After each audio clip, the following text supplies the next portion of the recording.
दोस्तों, आपका स्वागत है अनिल शर्मा स्टडी में। तो आज हम क्लास 8 का इतिहास का क्वेश्चन आंसर करने वाले हैं। तो चलिए चलते हैं।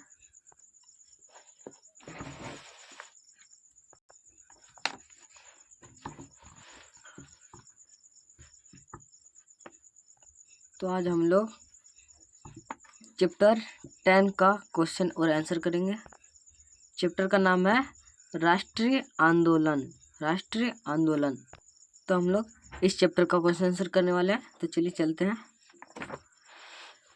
एक नंबर में है रिक्त स्थानों की पूर्ति कीजिए। रिक्त स्थानों की पूर्ति कीजिए। तो हम लोग पहले 1 से 5 नंबर तक का रिक्त स्थान करेंगे, खाली स्थान को भरेंगे। तो चलिए चलते हैं। पहला नंबर में है कांग्रेस की स्थापना डैश ईस्वी में हुई थी।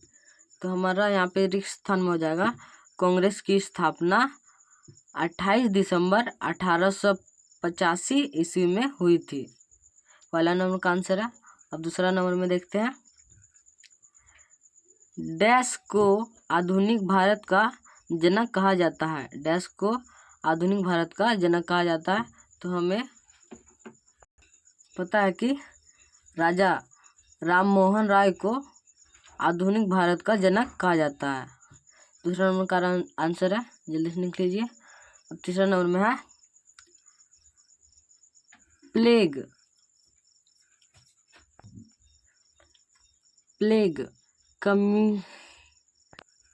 कमिश्नर रैंड की हत्या डैश ने की थी। तो हमारे यहाँ पे हो जाएगा प्लेग कमिश्नर रैंड की हत्या चापेकर बंधु ने की थी। अब देखते हैं अगले नंबर में बंगाल का विभाजन डैश ईस्वी में हुआ था। तो हमारे यहाँ बंगाल का विभाजन 1905 ईस्वी में हुआ था। अब आखिरी नंबर का क्वेश्चन है महात्मा गांधी ने नमक कानून तोड़ने के लिए डैश यात्रा की थी। तो हमारे यहाँ पे हो जाएगा स्थान में दांडी यात्रा की थी। महात्मा गांधी ने नमक कानून तोड़ने के लिए दांडी यात्रा की थी। तो हमने रिक्त स्थान कर लिया। अब हम लोग बढ़ते अगले नंबर में। हम लोग 1 नंबर रिक्त स्थान कर लिए। अब हम लोग बढ़ते अगले नंबर में। दूसरा नंबर में है निम्नलिखित प्रश्नों के उत्तर संक्षेप में दीजिए। तो हम लोग इन सब प्रश्नों का उत्तर संक्षेप में देना है। पहला नंबर में कांग्रेस की स्थापना के क्या उद्देश्य थे। तो हमारा इसका आंसर हो जाएगा, इसका आंसर है ब्रिटिश सरकार विरोधी आंदोलन को कम करके खतरे की स्थिति को टालने के लिए एक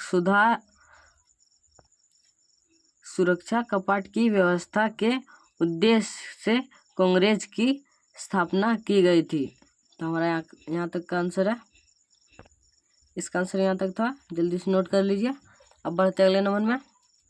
दूसरा नंबर में है अंग्रेजों ने बंगाल का विभाजन क्यों किया था। तो इसका आंसर है बंगाल उस समय राष्ट्रीय चेतना का एक महत्वपूर्ण केंद्र था।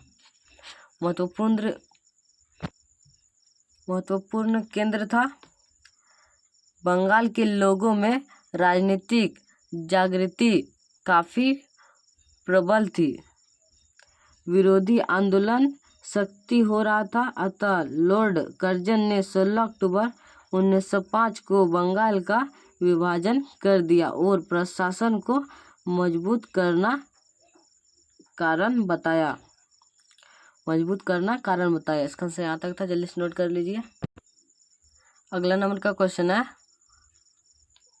रोलेट कानून क्या था। रोलेट कानून क्या था। इसका आंसर है क्रांतिकारियों के प्रभाव और बढ़ती राष्ट्रीयता की भावना को खत्म करने के उद्देश्य से ब्रिटिश सरकार के सर सिडनी रोलेट द्वारा बनाए गए कानून को रोलेट कानून कहते हैं। इसे 8 मार्च 1919 को लागू कर दिया गया।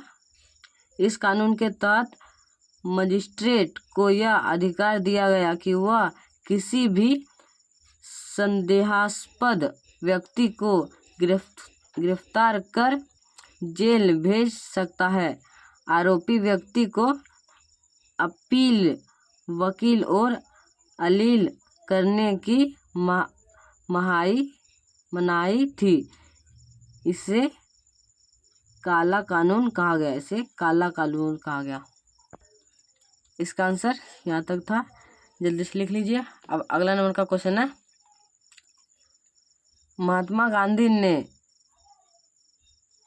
असहयोग आंदोलन क्यों वापस लिया? असहयोग आंदोलन क्यों वापस लिया? इसका आंसर है, महात्मा गांधी का असहयोग आंदोलन चरम पर था, लेकिन इसी बीच उत्तर प्रदेश के गोरखपुर जिले के चौरी चौरा नामक स्थान पर उग्र भीड़ ने एक पुलिस थाने में आग लगा दी, जिसमें 22 पुलिसकर्मी की मौत हो गई। गांधी जी का आंदोलन अहिंसक था, अतः इस हिंसक घटना के कारण उन्होंने असहयोग आंदोलन वापस ले लिया। इसका आंसर यहाँ तक था, जल्दी से नोट कर लीजिए। अब बढ़ते अगले नंबर में, भगत सिंह ने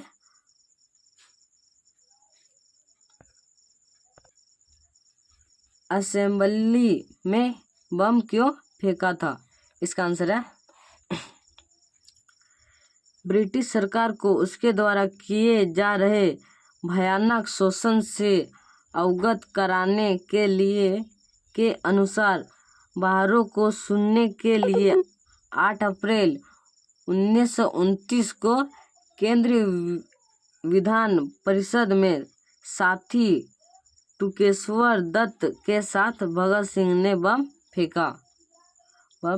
इसका आंसर यहाँ तक था, जल्दी से नोट कर लीजिए। हमने 1 और 2 दोनों का क्वेश्चन आंसर कर लिया बहुत ही अच्छी तरह से। और आप इससे पिछले वीडियो को देखने के लिए आप प्लेलिस्ट में जाकर देख सकते हैं। तो हम लोग मिलते हैं अगले वीडियो में।